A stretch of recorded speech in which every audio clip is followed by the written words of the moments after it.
Bonjour tout le monde, c'est Maud, on se retrouve pour un nouveau point lecture dans lequel je vais vous parler de 3 livres. Le premier, il s'agit de La disparition des enfants Greystone de Margaret Peterson Addix, paru chez Milan. Ensuite, je vous parlerai du tome 3 de la trilogie des fourmis, La révolution des fourmis de Bernard Werber, paru ici au livre de poche dans une intégrale. Et on terminera avec Bébert, Hamster Pépère de Cécile Alix, et aux illustrations c'est Louis Thomas, c'est paru chez Pulp Fiction.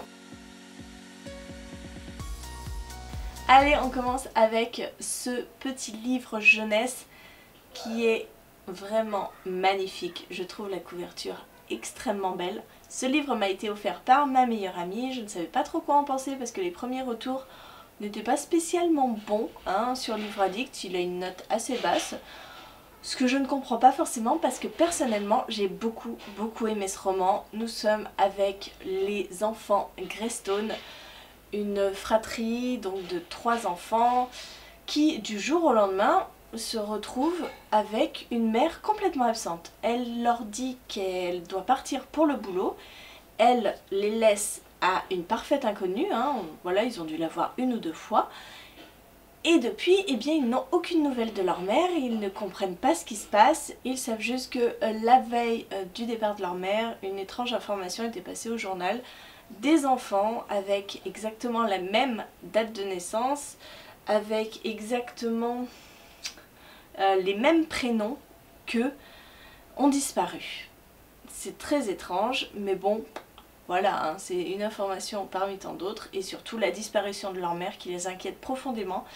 On va être dans un roman où il va y avoir une sorte d'enquête où ces enfants vont essayer de découvrir ce qui s'est passé pour leur mère, où elle est partie, quel rapport avec cette disparition d'enfants à l'autre bout du pays.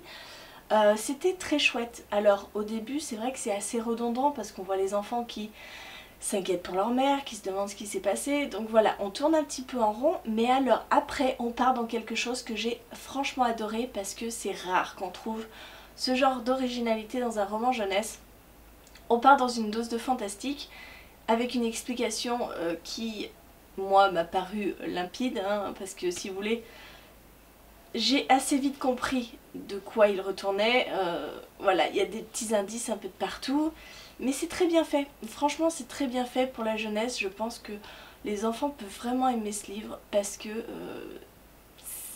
c'est un univers complètement différent du nôtre et je m'attendais pas du tout à ça en commençant cette lecture et ça a été une super surprise. Et c'est un tome 1 et je lirai la suite avec grand plaisir parce que ça se finit un petit peu sur une touche de... Ah, c'est pas vraiment fini, il faut que ça continue, j'ai envie de savoir la suite pour comprendre un petit peu plus cet univers. Donc voilà, une très bonne surprise, on est avec des chapitres alternés entre les différents enfants Greystone. On a des personnalités différentes qui transparaissent dans ces chapitres différents, vraiment. Les personnages sont plutôt attachants, plutôt agréables à suivre, ils ont vraiment chacun leur personnalité.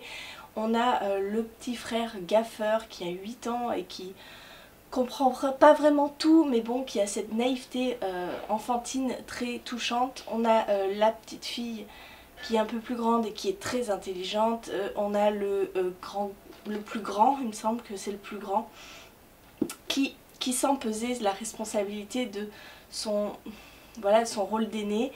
Bref, c'était vraiment chouette et je vous recommande cette lecture et je trouve dommage qu'elle soit si mal notée sur Livre Addict. On continue avec cette lecture commune que j'ai faite avec Adeline, une copine à moi. Alors je ne sais pas si vous voyez, mais le 3e tome fait la moitié de ce livre qui fait 1400 pages. Donc ce 3e tome est énorme, il fait plus de 650 pages. Et nous sommes donc dans la conclusion de la trilogie des fourmis. Nous suivions un groupe d'humains, un groupe de fourmis, on voyait un petit peu les interactions qu'il pouvait y avoir entre les humains et les fourmis. Et dans ce 3e tome, c'est un peu la concrétisation de tout. Nous suivons toujours un petit peu les mêmes personnages que dans les autres tomes, c'est une continuité. On suit la fourmi 103 qui a pour but de prévenir sa fourmilière que les humains, les doigts comme elle les appelle, risque de détruire cette fourmilière. Voilà, elle veut les prévenir du danger du panneau qui a été implanté sur leur fourmilière. D'un autre côté, ensuite, des humains.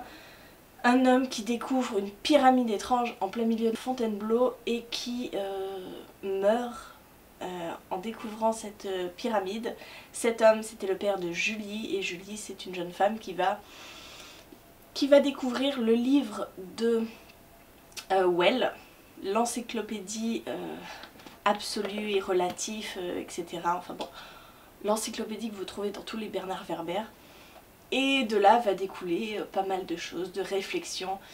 Comme dit Bernard Werber, lui, son livre, parce qu'à la fin il y a une interview très intéressante de cet homme, et il dit que pour lui, il n'écrit pas des romans fantastiques, il dit qu'il écrit plutôt des romans de philosophie fiction, des romans qui font réfléchir sur la condition de l'homme, son évolution, etc. Et en effet, c'est exactement ça, puisque à chaque partie où on intercale les fourmis, les humains, on a des passages de l'encyclopédie qui nous apprend des choses sur notre monde, sur notre connaissance du monde, sur des civilisations perdues, etc. pour en tirer des conclusions. J'avoue que ce tome 3 n'est pas du tout mon préféré, je crois que c'est même celui que j'ai le moins aimé. Parce qu'il est long, hein, clairement, les 650 pages, ça devient long, et surtout que les passages, des fois, sont complètement what the fuck. Quand je vous parle de Julie qui va prendre connaissance de l'encyclopédie, Julie va monter un groupe avec des amis, les 7 nains, elle sera Blanche-Neige. Ils vont créer un groupe, et à leur deuxième concert, ils vont réunir 500 personnes, ils vont faire chanter un grillon sur scène. C'est complètement ouh. Par moments je me disais, mais tous les passages sur les fourmis paraissent réalistes, mais tout ce qui se passe chez les humains c'est complètement n'importe quoi.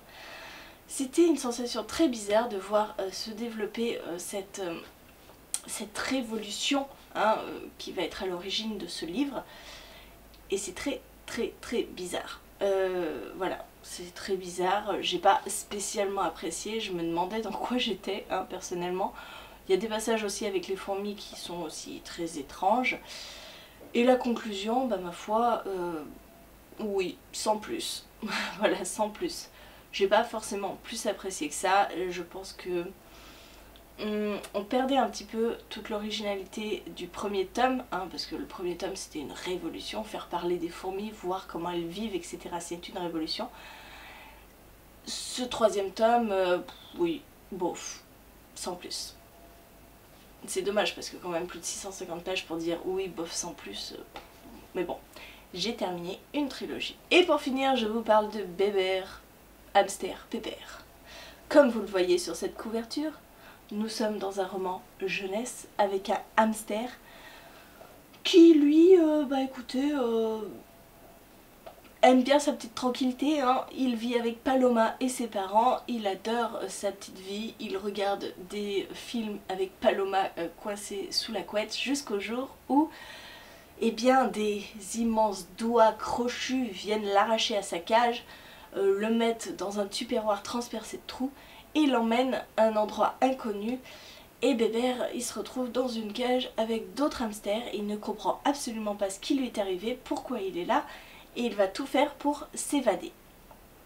C'était une chouette lecture, franchement, c'est un petit livre jeunesse qui s'est lu en 1 heure, il fait 176 pages il me semble. Je l'ai lu pour le week-end habile parce que c'est une lecture parfaite pour le week-end habile. C'est plein de petites illustrations. Alors je suis pas forcément fan des illustrations proposées, voilà, mais l'histoire est vraiment très marrante, très mignonne. Bébert a une personnalité très spéciale, hein, mais bon, en même temps c'est un hamster qui se parle à lui-même.